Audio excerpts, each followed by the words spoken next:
What a great pleasure for African Ascent to be graced with the presence of a president that I personally have known for quite a while now, and whom I think is one of the greatest, youngest presidents for whom I have worked. What is remarkable about President Brown is this: he knows power, and he knows how to handle it with ease, with humility, and with comfort. The presidency of President Brown is really a consummation of remarkable skills that have been quietly sculpting and refining to the point of perfection into central domains of our human practices, namely music and service to the human condition. As a person who is deeply interested in music, he has been quietly, should we say, refining and perfecting his musical skills as a drummer for quite a few years now. He has been drumming, so I read, in this extensive research on him, which I stumbled on by researching him through Google, in which there are over 3 million entries on this young and aspiring president. So he has been practicing drumming then ever since his high school days, which he carried on to his undergraduate years at Davidson College, in which he studied physics and math, mind you, and also interested in music at the same time, and then carried this passion and this interest, which he kept on honing and developing all the way to the great university, Yale University. He and his significant other have been collaborating on musical and humanitarian projects for quite a while now. I discovered, for example, that the humanitarian projects that he and his wife have been working on has resulted, among other things, in obviating unnecessary early deaths for the people of Southeast Asia, namely Cambodians. But not only that, he and his significant other once again also worked for the United Nations in its famine relief programs and extended these powerful projects all the way to the Sudan and the Kenya. I am told there that this project has saved more than 20,000 people who could have otherwise died from the famine and related diseases. Then, when he came to the Boston area in 1986, he also found a remarkably impressive project called Bright Horizons that gives relief and time and space for parents by helping them to bring their children to get fruitful early education and first-rate child centers. So you see then, the presidency that he assumed at Berklee College about 7 years ago is really a consummation of these two concentric matters that he has been working on: music on the one hand and humanitarian projects on the other, both of which are prominent services to the human condition. It gives me a great pleasure then to introduce my president of Berklee College of Music, in which I've been happily working for the past 4 years, by and large as a consequence of the kind of peace and respectability that is brought to the college, which has made my life considerably easier and enjoyable. And of course, I personally would like to say thanks to you. Welcome to African Ascent. It's great to be here.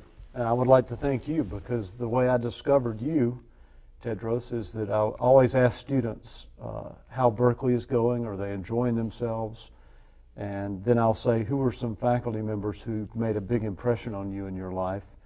And I kept hearing about this Ethiopian guy who taught philosophy.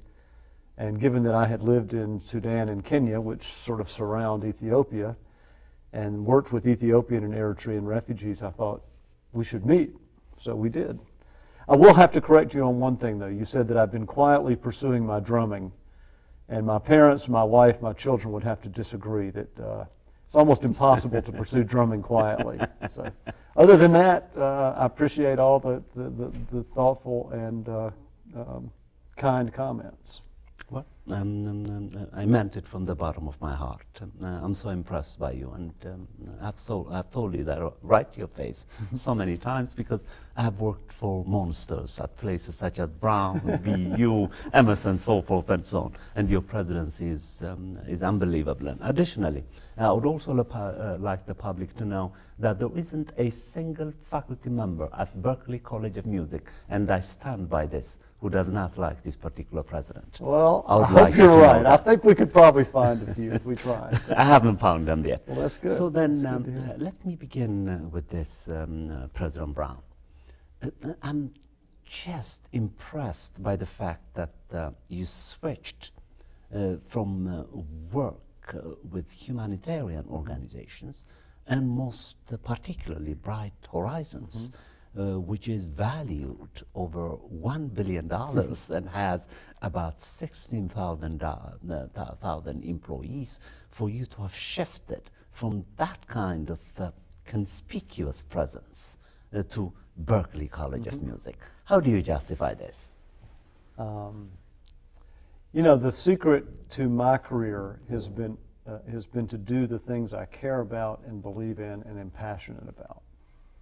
So when I was newly married and had young children, and my wife and I were both trying to work, we were passionate about the issues that young working parents face and the importance of early childhood education, and how important it is for a 2- and a 3-year-old to be educated in a caring, loving environment.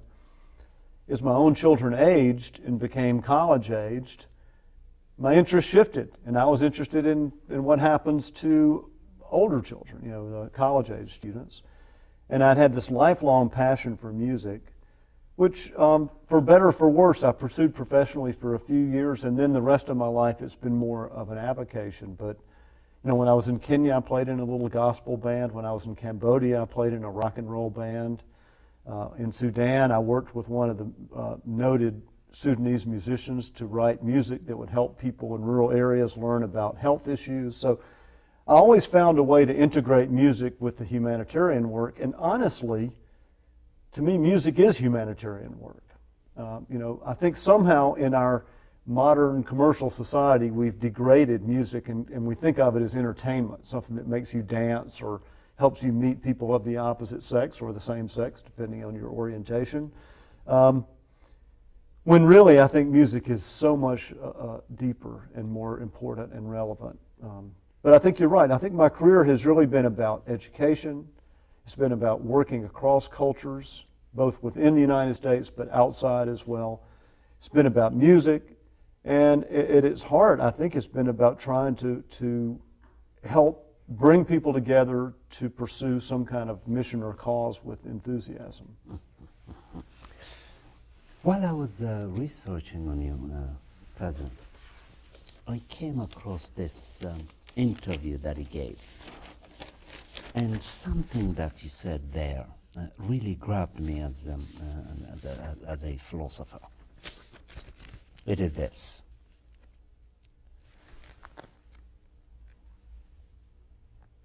Yale, SOM, gave me the belief that I could do important things in the world that would respond to the problems of inequality, racism, underdevelopment, and oppression that I had seen around me, and hoped to address in my life's work.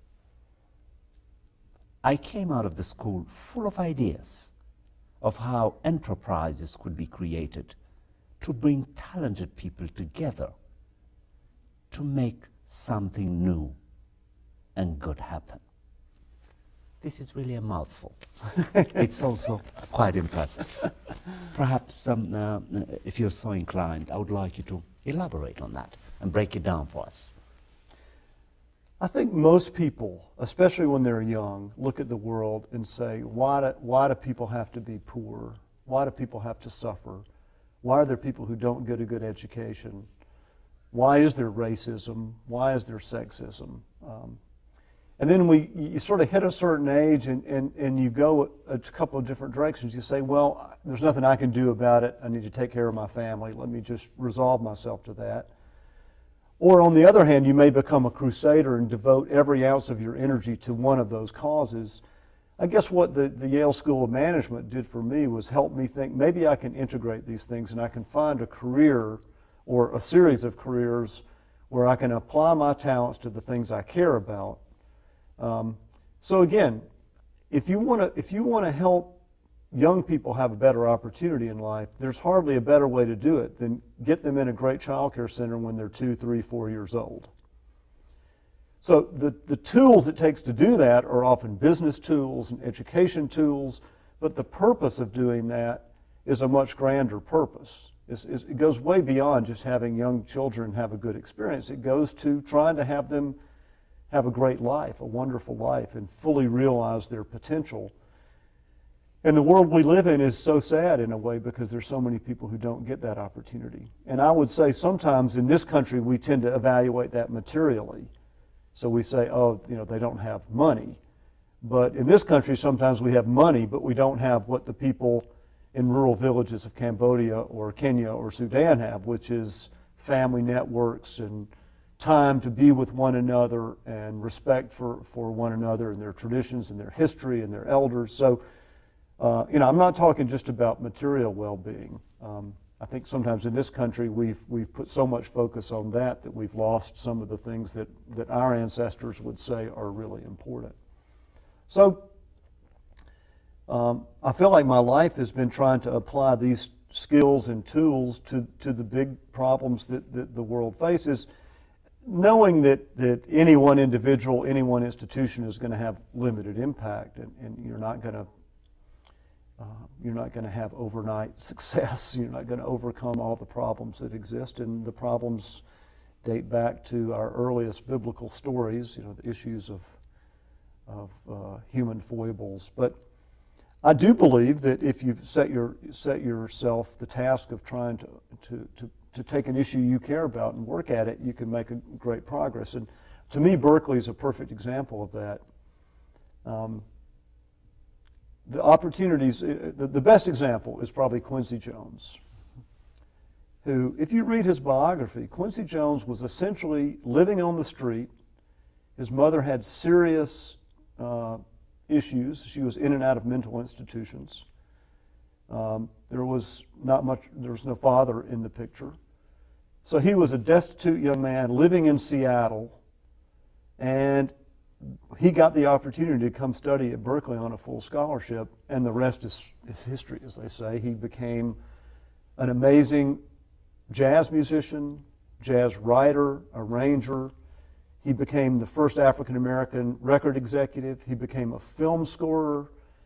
He then became the producer of Michael Jackson and produced the most important popular records of our generation, certainly. It was just amazing. I was in Paris the day Michael Jackson died, and there was a spontaneous celebration at the Eiffel Tower that was just mind-boggling. The way this music meant so much to people all over the world. So I guess I look at Berkeley and say we have the opportunity to not only transform the life of one person as we did with Quincy Jones. Again, we can't take all the credit. I mean, Quincy did most of it himself, but I think we played a very important role in his life. And I feel very idealistic about the ability we have to convince young people who are not interested in school to think about college as an option. There are a lot of people in your liberal arts classes who would never be studying philosophy if they hadn't come to Berkeley. Philosophy is the last thing they thought they would want to study. Now, we can get them there and convince them that, there's a larger world. You need to know some poetry and some art history and some fiction, and you need to know some basic mathematics. But I think that the debate, the exciting thing that gets them motivated is the music in Berkeley. So I think we have the ability to help young people who haven't been academically focused or who come from families where no one has ever gone to college before imagine college as a possibility. And then, of course, the magic is there's a young man who, from the Boston area, who went to Berkeley and came on a full scholarship through the City Music program, which I think we'll talk about in a minute. Yes. And after a couple of years at Berkeley, he came to me and he said, you know, I'm seriously thinking about going to medical school. And my first reaction was, you're such a great guitar player. Do you really want to do that? He was really a very gifted musician. And he said, yeah, I really want to do that. And I knew it was going to be an uphill battle. He had not had very good grades in high school. He had done well at Berkeley because he was more motivated. But I thought, you know, does he really have the academic chops to get into medical school and to get through medical school? Lo and behold, a couple years later, he had taken courses at UMass Boston, Harvard Extension, and Berkeley Liberal Arts courses, was admitted to Temple Medical School, and just successfully finished his first year of medical school. Amazing.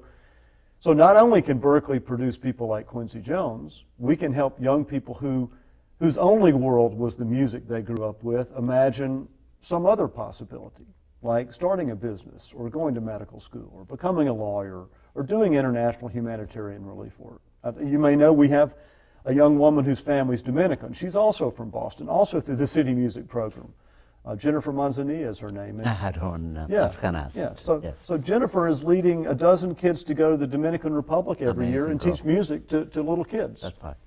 And so think about not only what it does for the young people in this village she goes to, but for her own leadership skills. Right. She is organizing this amazing program. So, you know, in our own small but important way, I think we can make a huge difference in the world. It's remarkable. We had her in African Ascent along with two others. Okay, a Chinese and a young man from Jamaica. Yeah. They performed for us, and it was spectacular. And we have a project with her now. The studio manager is interested in her, so we want to bring her back and do part 2 of the project, which is remarkably similar to your own project in your younger days, the humanitarian intervention. Exactly. She's almost your photocopy. It's amazing. So, well, I'm flattered to think of that because you know, she's very, very gifted, and I've just watched her quietly pull this thing together in a way that, you know, not a lot of college students could do. That's right. A lot of them are just busy trying to get through the day, get their classes done, and play with their bands. But Jennifer really, she has a vision for what she has a wants vision, to do. and she's going to make a name for herself and for our great college. And now, at the expense of embarrassing you, because you're characteristically humble, I have noticed, let me share with you what happened today. It's almost a transcendental intervention. I had read this particular paragraph that I was so impressed by, which I just read to my public. And then I was sitting in my car on Haviland Street waiting for a parking space, which, as you know, is quite a challenge in our area.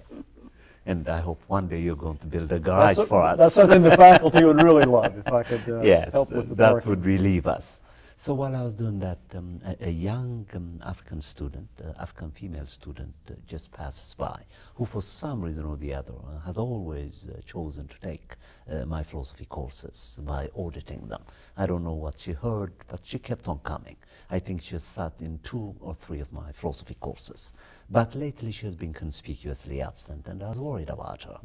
So she passes by. This is the truth that I'm telling. I was sitting in my car. And then I asked her, where have you been? And she told me her story, which I think it's inappropriate to discuss on television, a sad story.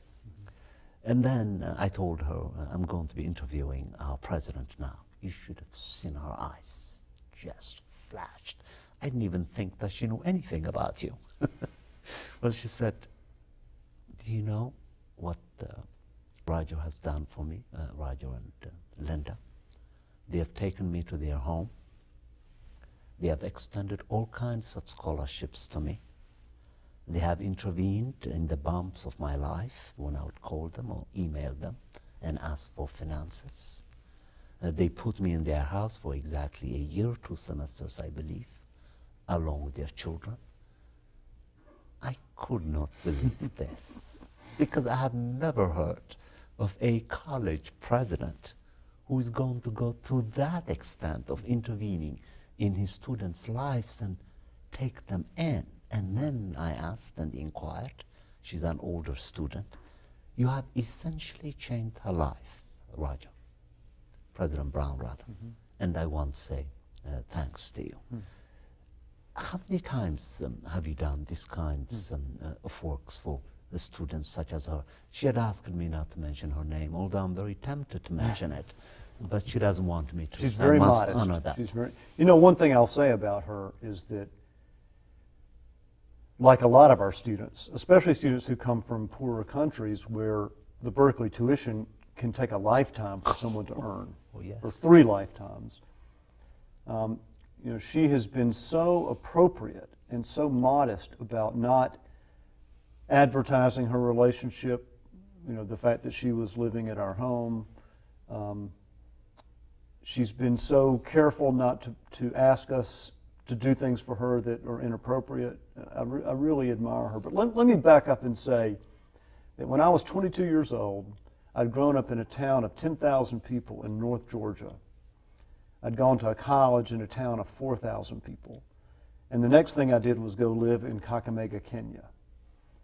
And there was a man there named Francis Lutomia, who was the headmaster of my school, Matende Harambe Secondary School, where I was a math and physics teacher. And they made me teach chemistry, even though I really didn't know much about chemistry. They needed a chemistry teacher, so I was scrambling every night to learn enough chemistry to be ahead of my students. And I had some very bright students, so they gave me a run for my money. But you know, I was vulnerable and young and a little scared and confused and not sure exactly how everything worked. And this guy taught me how to, he helped me buy some goats, and I raised goats. He taught me how to teach. He taught me how to settle in with the local population. He taught me how to, how to dance, I went to funerals, I went to weddings. I kind of had the whole experience, a really amazing one-year education into the culture of East Africa. And you may know his son now works at Berkeley, Sammy Lutomia. Yes, that's right. Who was 2 years old when I was there. Amazing. But I have a personal sense of obligation that when I can, I should do for other people what this man did for me. Nice. And for whatever reason, I guess, it was a formative experience. If I had gone to Southeast Asia or if I'd gone to Latin America, maybe I'd feel that kind of affinity for those places. But my affinity got attached to Africa. And I spent that year that I read virtually every book in the African Writers series. I was going to ask you a question about that, yes. So I feel like I know a lot about West Africa, even though I wasn't there, because so many of the writers come from West Africa.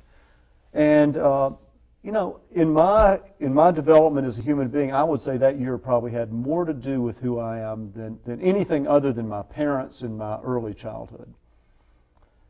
So that as a preamble is that my wife and I set up this program called the Africa Scholars Program, where we try to bring a student from Africa to Berkeley every year on a full tuition scholarship and room and board scholarship. Because, again, if you grow up in a rural village in Africa, even paying for an apartment in Boston is way beyond your reach. But you think of the musicians like Mulatu Atstake, who came from Ethiopia to Berkeley, Lionel Lewecki from Benin. Think of the musical talent that exists in Africa, and what we could do if the next Quincy Jones we bring here might come from Niger or Gambia or Botswana. So through that program, Angie came actually the year before. The student we're talking about came the year before this program actually started. So she had a scholarship, but not a full scholarship. I always try to just meet students, and I had met her, and I said, my wife and I had thought that it might be fun to have someone live with our family, because our 2 older kids went off to college. We still have a high school kid at home, but we wanted the right person, someone mature, responsible, someone who wouldn't be partying. And so when I met this particular student, I thought she would be perfect. She's mature. She had done HIV/AIDS work in a humanitarian context in Africa for 10 years before this. Amazing. In Kenya and in Nigeria. And my wife met her and instantly fell in love with her, and I think a week later she moved in with us. So that's really the only time we've ever had a Berkeley student live with us. I don't think it will be the last, but it was honestly as much we thought it'd be great for our daughter to have exposure to someone from a very different culture, someone as elegant and wonderful as this student is. But I do, it's a challenge because we have 4,000 students, and many of them have financial needs and emotional needs, and I wish I were talented enough to be able to help all of them in a personal way like that, and you can't. I think even as a professor, you have to create boundaries for yourself, or you can just wear yourself thin. Be consumed. But I try when I can to be accessible. I try to understand that any big institution is going to do things that are in its interest as opposed to the interest of the individuals who exist in it. So when in doubt, if I think the institution is sort of in competition with the individual, I try to weigh in on the side of the individual and see if there isn't some way we can help the institution serve the person, as opposed to what often happens, which is all the people feel obligated to serve the institution, when that's not its purpose. It's there for us. We're not there for it.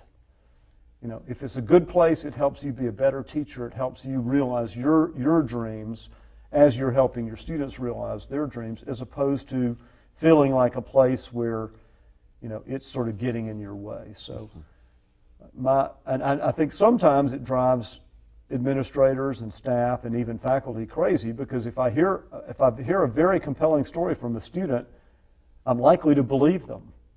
And sometimes, of course, there's another side to the story, which is that they've been irresponsible or they haven't done what they should. But I guess I feel like I'd rather take the chance that someone is taking advantage of me, or I'd at least like to hear their side of the story and have that be acknowledged. So that's a long-winded way of saying that when I can, I try to have a personal relationship with students. And given that we have students from all over the world, and they're just as vulnerable as I was as a 22-year-old, I want them to know somebody cares about them. And equally interesting, too, is another story that I heard about you before I came to know much about you through our contacts at the college. Is a statement, an observation that Frances Lappé made about you. I had her as a guest in Afghan Ascent, and she wants to come back. She likes the program. I'm quite lucky. She too spoke to me about you and the conditions under which she met you in Kenya. I think my viewers would be very interested to hear that part of the story. Be as long-winded as you want. Frances Moore Lappé wrote a very famous book called Diet for a Small Planet. And this was in the mid-70s, early 70s? Mid-70s, yes. And now her ideas are, almost everyone agrees with them, that we have to steward our resources better than we have historically. And she was making the argument that certain foods consume enormous amounts of energy and resources, and other foods are much more efficient. And it was a book about diet, not only what it means for the planet, but for us as individuals. Somehow or other, a battered copy had ended up in my hands in Kenya, and I was living in a home that had no running water and no electricity. So if I wanted to read at night, I would need to fire up a pressure lantern, and sometimes I was too lazy to do that. But I lived at a part of Kenya that was at a pretty high altitude. It's about 5,000 feet. And on the night of a full moon, I could actually sit outside of my house and read by moonlight. Amazing. I probably couldn't do that anymore. But so I read her book sitting under the moonlight in Kakamega, Kenya. So when I first met her, I told her this story. And of course, she loved that story because of who she is.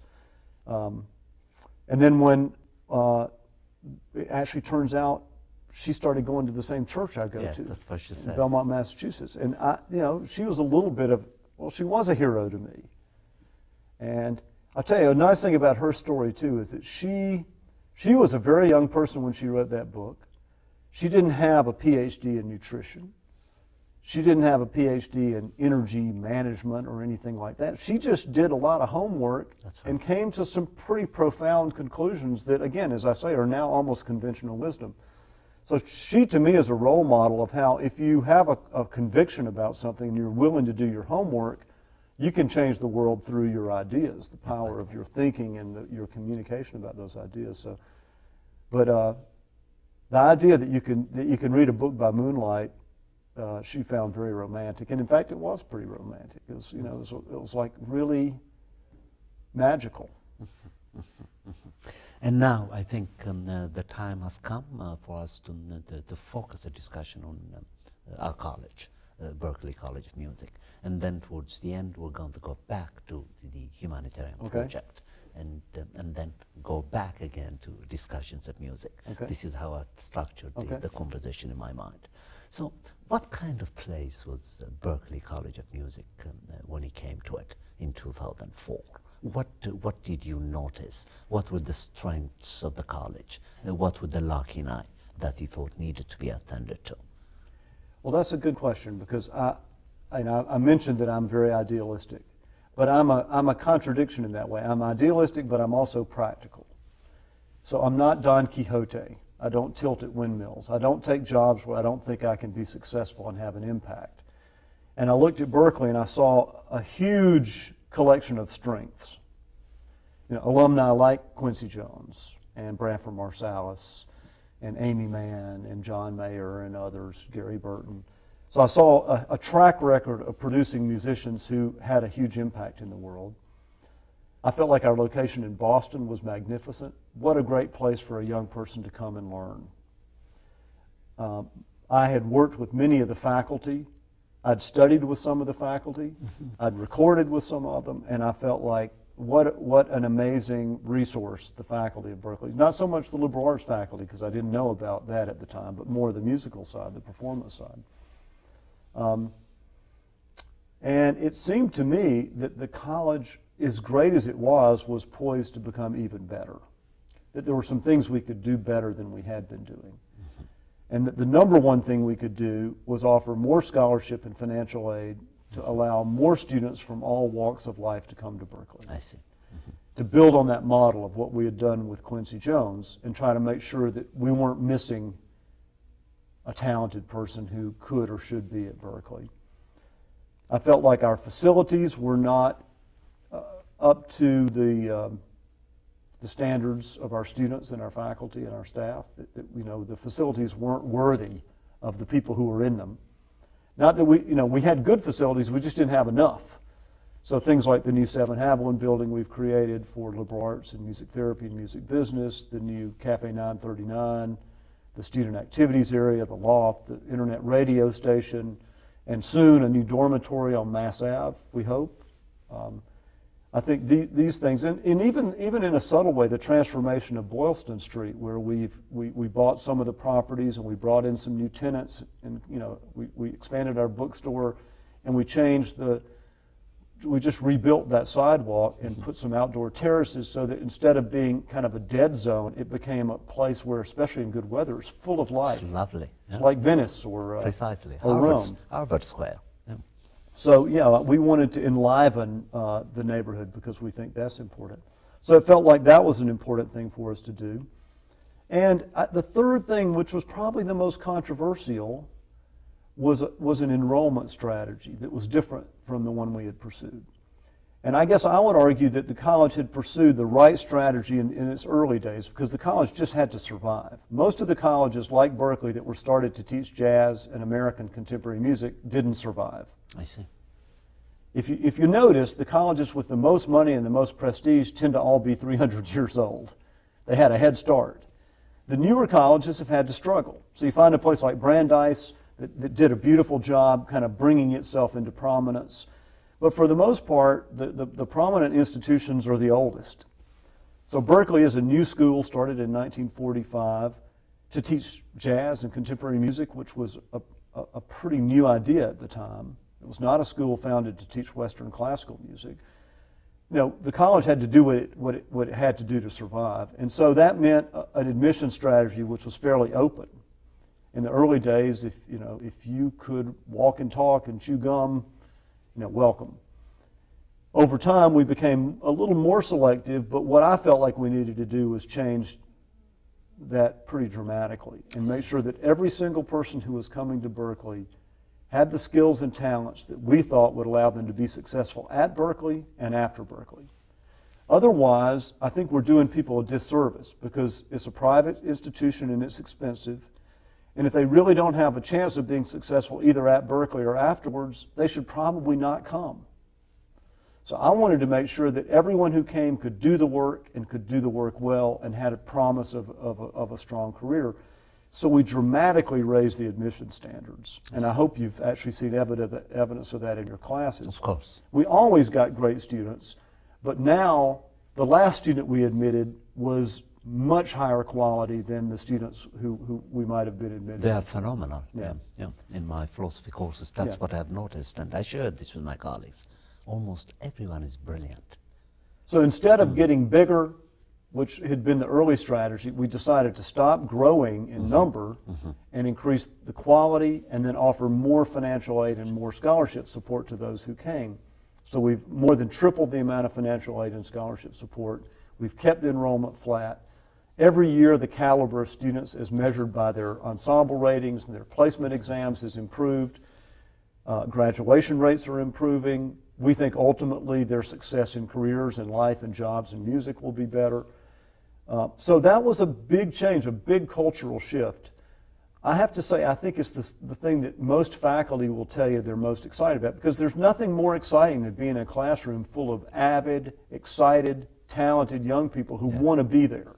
That's right. And there's nothing worse than being in a classroom with people who don't want to be there, who shouldn't be there, who have a negative attitude. And I guess a parallel to that was having been liberally educated myself at a liberal arts college and having done music on the side, sometimes I have regrets. You know, I think what might have happened had I known about Berkeley and been able to go to Berkeley. But I actually think every person in the world, including musicians, needs to know something about art and about poetry and about literature and about mathematics and about science. And I think you'll be a better artist if you know those things. And lo and behold, you're going to also have to pay taxes, and you're going to have to buy an apartment or a condominium or a house someday.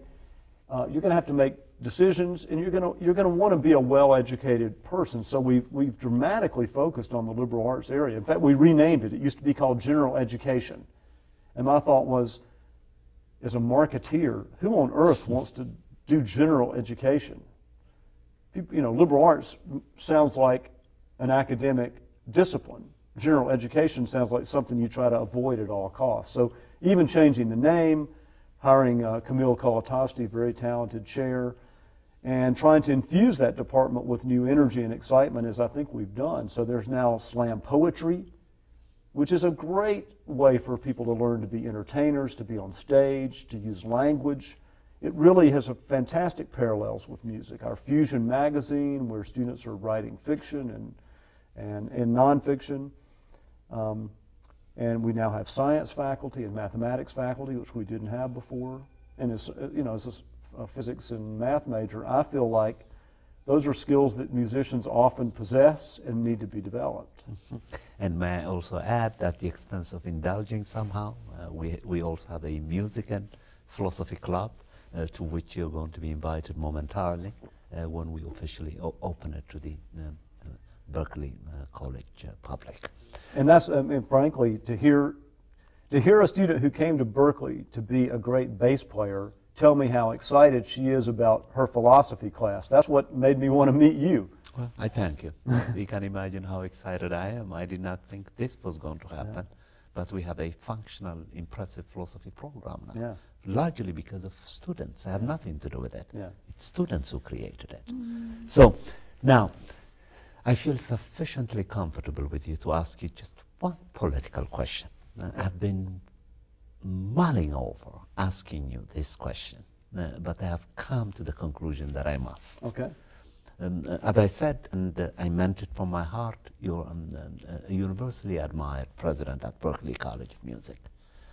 But some are beginning to think and wonder about the diversity program. Which was one of the promises that you made when you took on the presidency of the college. And they're wondering what the status of our diversity project is at Berkeley. If you can address that, if you don't mind. No, I don't mind at all. I think that the status of the program is as strong as it's ever been. What we're trying to do is have every single leader at the college feel responsibility for diversity and inclusion. We're actually trying to broaden the description. Because a lot of people would say, Berkeley already is diverse, why do we care about diversity? Well, achieving diversity, in other words, having people from different backgrounds in a place, is the easy part. Having them work well together so that each is better than they would have been otherwise, that's the hard part. That's the inclusionary part. I see. So we've redefined it. We've called it diversity and inclusion. We have it housed now in our human resources function because that's the function charged with helping our people work at their best. I see. So we've kind of repositioned the program, renamed it, rethought it. So rather than have a handful of people try to impose diversity on an institution, we're trying to have every leader of the college have in their goals a description of what they're going to do to create diversity. Because in the liberal arts department, or say music therapy, or the vocal department, you sort of have different diversity challenges than you might have in the saxophone or percussion department, especially with regards to gender, for instance. I think we have issues of stylistic diversity in appreciating different types of music. You know, we talked about the fact that sometimes jazz musicians don't really respect rock or pop musicians, and then they're hip-hop artists, and do they feel comfortable and at home? Do they feel respected? So, you know, the issues are deep and broad, and we'll never solve them. You know, we'll never declare victory and say, oh, we are now a utopian community, because, as you know, I mean, within every community, once you get to know the community, you understand the diversity issues that exist within it. And I think they'll always be with us. On the other hand, I think we've made enormous progress. And I could point to many of the classes we're now teaching, the percentages of students from various backgrounds at Berkeley. The international student numbers are way up. African American student numbers are way up. Latino American students are way up, as well as students from Latin America and other Spanish-speaking parts of the world. We have over 91 countries represented at Berkeley. We have more women than we've ever had. I think we have a robust program to try to help embrace different types of music. It used to be that we were sort of seen as very jazz-centric and that other forms of music weren't appreciated. And I think we've tried to make sure the signal is out that we care about other music. You can study turntablism at Berkeley, even though some people say, what are we doing teaching turntablism? That's not a musical instrument. And my response is, a long time ago, people didn't think the drum set was a musical instrument or the electric guitar was really a legitimate musical instrument. But if people are making music with it, I mean, even computers and laptops and iPods are now serving as musical instruments. So I think we've made great progress. But I guess what I would say is, do I think that we are a utopian community? No. Do I think everything works the way it should? No. Are there students who feel diminished, or staff and faculty who feel diminished? Sometimes, yes, absolutely. And I think we've got to stay vigilant and really keep working on the issue as best we can. Okay. And now we have about 15 minutes left, and what I would like us to do is divide this time to discuss two crucial projects. I would like us to return to the discussion of the humanitarian work that you've done, which is very impressive. And of course, with your permission and with your encouragement, at a future date, I would like to invite you and your significant other and devote an exclusive 1 hour to the discussion of the works of Bright Horizons. So I just want us to talk very, very briefly, because I want to devote a full hour to this. It's that important, to what this project is about, how old it is, what you intend to do with it, and how it is related to your presidency at Berkeley, if at all. To Bright Horizons? Bright Horizons. Well, let me say there are two things that we should probably talk about. One is Bright Horizons, which is a private company that sets up child care centers for hospitals and universities and employers of all kinds, now in 4 different countries around the world. So clients include people like MIT and Duke University and Cisco Systems and Tufts New England Medical Center. Lots of diverse clients all over the country. And as you said, we now employ 20,000 people. And the notion there was, wouldn't it be great if you have a job working at a hospital, if you could drive to work with your child, put them in a beautiful child care center with great teachers right where you are, go to work, go have lunch with them if you like to. If the child needs you for some reason, be nearby. If you need the child for some reason, be nearby. Not have to commute 20 minutes in the wrong direction and then go to work. Not have to always be the person involved with child care because your spouse can't be involved for some reason. So, and at the same time, what if the employer helped with the cost so it was more affordable to people who don't have as much income, and so that teachers could be paid more? Because in child care, one of the biggest challenges is that the teaching staff are underpaid, turnover is often too high, and the very thing a young child needs is stability. They need a caregiver and a teacher who's there consistently, not someone where you see a new face every 3 to 6 months. So that was the premise, and for the first 5 years of the organization, it really struggled. We really struggled because employers were saying, I don't want to do this, it costs money, I might get sued, what if something goes wrong? Who are you? Do you know what you're doing? My competitors don't do this. And suddenly we started having breakthroughs where Glaxo Pharmaceuticals set up a child care center, and suddenly Merck and Pfizer and Warner Lambert and many other companies said, oh, well, if Glaxo has one, we better have one. The same happened in hospitals, the same happened in high technology. So it really started taking off. A year after we started Bright Horizons, my wife and I, having done this humanitarian work, said, Bright Horizons is wonderful, but it really serves people who have jobs at big, successful companies. What about the people who don't have those jobs? What about the children of those people? What do we do for them? So we started a nonprofit called Horizons for Homeless Children. And its focus was to provide the same high-quality child care and other services to children whose parents are homeless, who are probably the most vulnerable children in the country. And despite our stereotypes of who's homeless, in Massachusetts, there are thousands of children who are homeless. Incredible. Well, I'm going to stop there, okay, because I want to devote one whole hour to this very, very important project. It's really cutting edge of our time. So now let me return now to Berkeley and our projects there.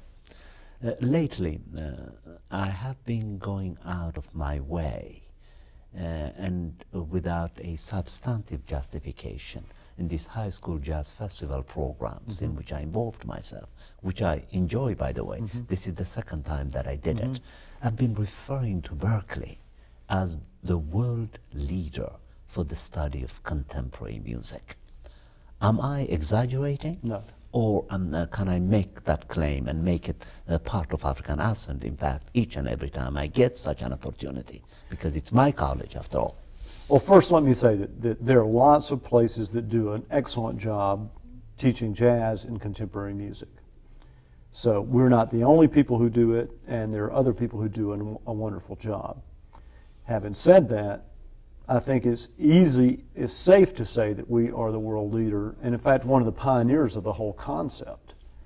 When we started teaching jazz, I don't know if anyone else in the country was teaching jazz, and jazz was thought to be something that you couldn't teach. That was music that was learned through an apprenticeship in the streets, in the clubs, and that of course was true and is still true.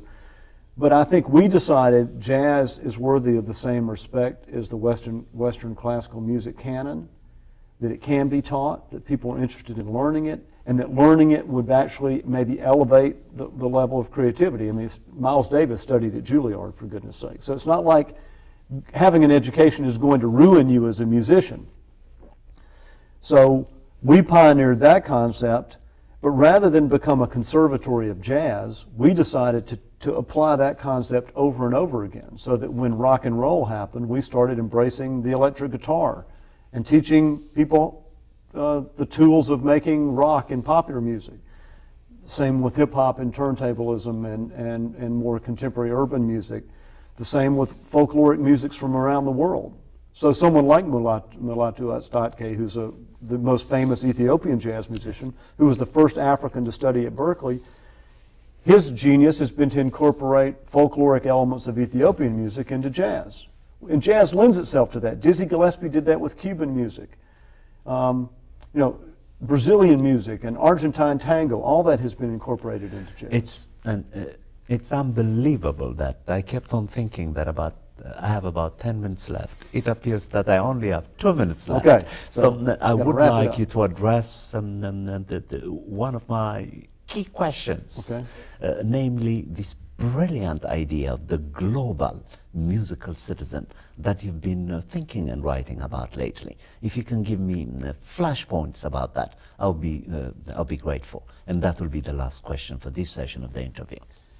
Well, a lot of my worldview was formulated by growing up in Georgia in the middle of the Civil Rights Movement and seeing the power that music had to open up the minds of me and many of my friends to the genius of African Americans in a time when, frankly, we were taught something quite different.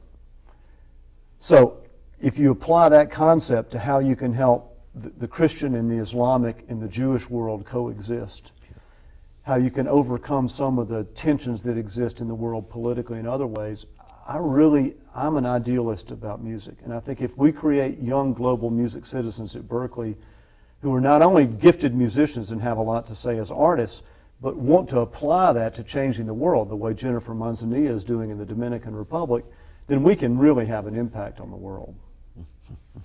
And now we have about 2 minutes left. I would like you to take this time, look at the camera, okay. and tell the community what Berkeley could do for them and what they could do for Berkeley. Yeah. Well, one of the things I think is important for people in the city of Boston to know is we have a program called the City Music Program. And City Music focuses on providing lessons, ensembles, and music theory classes to young people who might not otherwise have that access because some of their schools don't have music or they for whatever reason, can't afford private lessons. We have hundreds of students in this program. Every summer last year we had about 80 students come to a full 5-week program on scholarship, and then we offer full scholarships to come to Berkeley to those who really excel. So I would say if you're interested in music, you should find the City Music Program. Go on our berkeley.edu website and look up City Music, and if you're interested, let them know, because this is a program where we're trying to find gifted, young, committed, disciplined, passionate people who want to become musicians, and it's a fantastic program. I can't say enough good things about what I've seen it do for young people. I thank you. And African Ascent promises, with the President concurring and the availability of his significant other, to come back at a future date, and I will devote 1 whole hour to the discussion of their cutting-edge humanitarian projects, Bright Horizon. This has been your host, Teodros Kiros, for African Ascent. Good evening.